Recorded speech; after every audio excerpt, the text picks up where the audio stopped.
to be here. Hopefully you are too. We think we know who we are. We have been struggling a bit with recognition as to whether we could be Nick Mason's Saucerful Secrets, which would be a tribute band, except that I can't really be in my own tribute band. So I will stick with Nick Mason's Saucerful Secrets.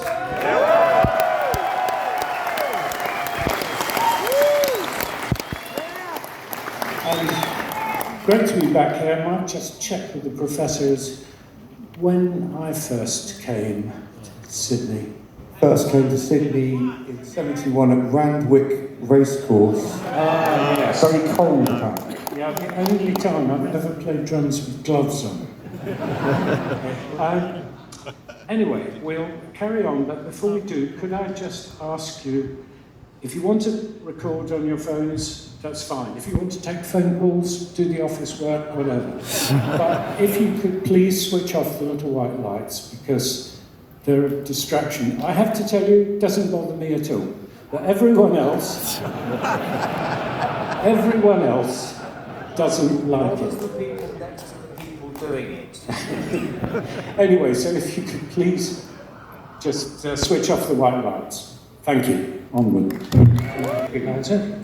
And Arnold Lane, of course, which was planned to be a way for Pink Floyd to get straight onto top of the pops and the hit parade, but all that came to nothing when the BBC banned the song and the lyrics were too suggestive.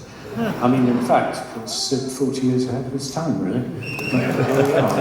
Anyway, we decided that it was okay to play the song to you, that you're all grown up enough. Affected by it. And then Candy and the Currant Bun, which suffered a rather similar fate on the basis that it was discovered that its true title was actually Let's Roll Another One. Deeply unsuitable. And then finally, Vegetable Man, which is an extraordinary little, just a little sort of portrait really of Sid. Big thing was that Sid never finished writing it, so we never finished recording it, which meant it never actually got released. And so, in fact, we think that it was never played by Pink Floyd, or by Roger, or by David, or by any of the tribute bands. So we think this is our special offering. Yes! Just to recognise Sid, because he was the guy that got him first.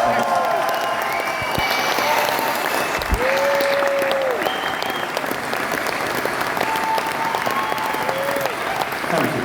And when I say it's great to be here, I can honestly say with my hand on my heart that after London, Sydney is the most important city in the world.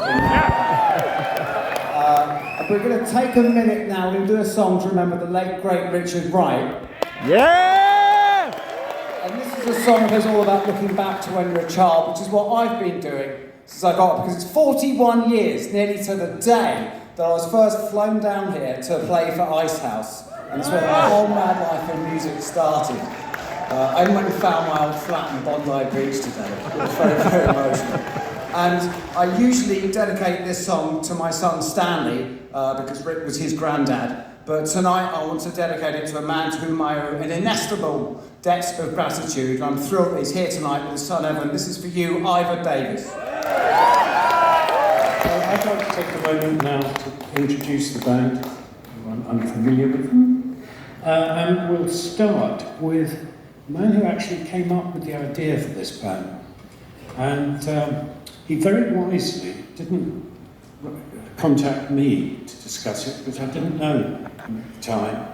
And he went to Guy, who thought it was a good idea, and that sounded promising. So we arranged a meeting with the three of us, which Guy arrived, by the time Guy arrived, we'd actually already agreed that we were going to give it a go. So that is Mr. Lee Harris on guitar and vocals.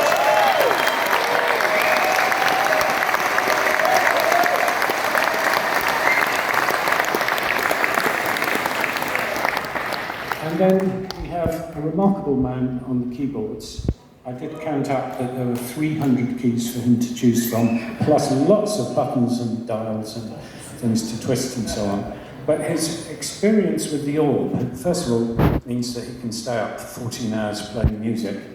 But also that actually, I think the orb had a hit single, that was 44 minutes long. Now, I think Pink Floyd know about long tracks, but I have to say, in this example, respect. And that is Mr. Don Beacon, keyboards and vocals.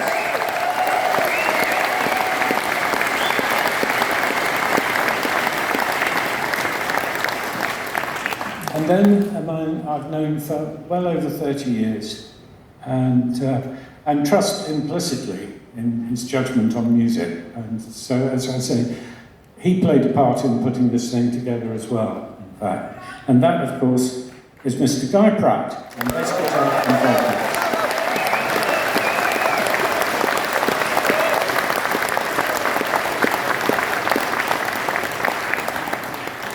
And then we have our very own version of A Star Is Born.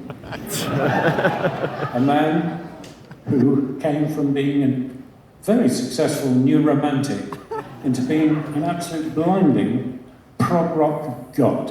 And that is Mr. Gary Kemp, guitar and vocals.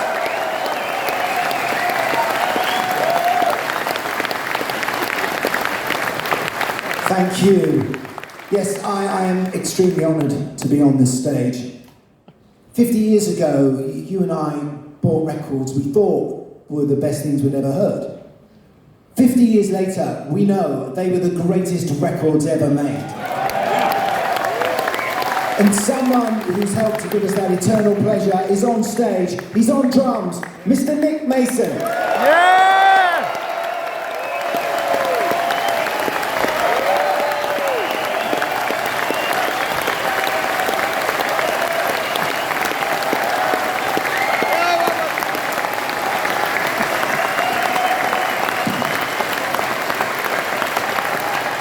Thank you very much. Thank you. Right, well, we've now come to one of my favourite parts of the evening. And what I'll tell you now is that we intend to do the song and then we're going to take a short break. But this song features something, this magnificent gong that I had to watch Roger Waters playing for years. And excuse me, sorry, I did say you could use your phones, but... Hello? Roger, hi. You can't use it. It's bad. No, not busy. Holiday. Yeah, Brighton. No, I think we've been through this a number of times now. I haven't seen your gong. I have no idea where it is. I've said before, you should. I think maybe David's got it. Yeah. Yes. Okay. Thank you. No, I am busy, actually. Okay, bye. Sorry about that. Actually, it was funny, I was looking at my luggage tag today and it just said SYD, Sid, and I thought, wow, that's like an omen. Yeah, I didn't come here as long ago as Guy. I came here in '85 when it was green fields. But I've always been embraced. Lovely to be here, isn't it, Guy? Beautiful. Does anyone know? Actually, they do know, because I heard someone shout it out earlier. We have a podcast, Guy and I, called The Rock on Tours. And if you don't know, you can tune into it. It's on all the platforms, and we basically chat about rock, and we have a different rock artist on pretty much every week, don't we? We do. Nick has been on. Nick Mason we've had on. Brian Johnson. Coverdale. Alice Cooper. Andy McCluskey. Jim Kerr. No. Who? Joe Elliott, yes. Joe Elliott, yeah. Sheryl Crow. They've all been on. They've all been on. About 100 and something on. 70. 170. And when we come to venues, it's quite good. You get sort of ideas as to have on, you know, you see people wearing t-shirts in the audience. Like In Excess, I saw. And Ice House, probably. Ice House, yeah. The Church, the Saints, Hunters and Collectors. Midnight Oil. All the way. Yeah, they're I know all all the there. bands. They're all I was there. here. There's a Jethro Tull wearer as well. But what I don't see are any fucking Spandau Ballet t-shirts. You know?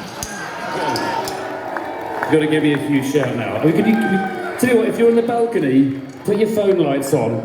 Guy won't kill you. Yet. That's loads of them. Brilliant. 3, 2, 1, give me a shout.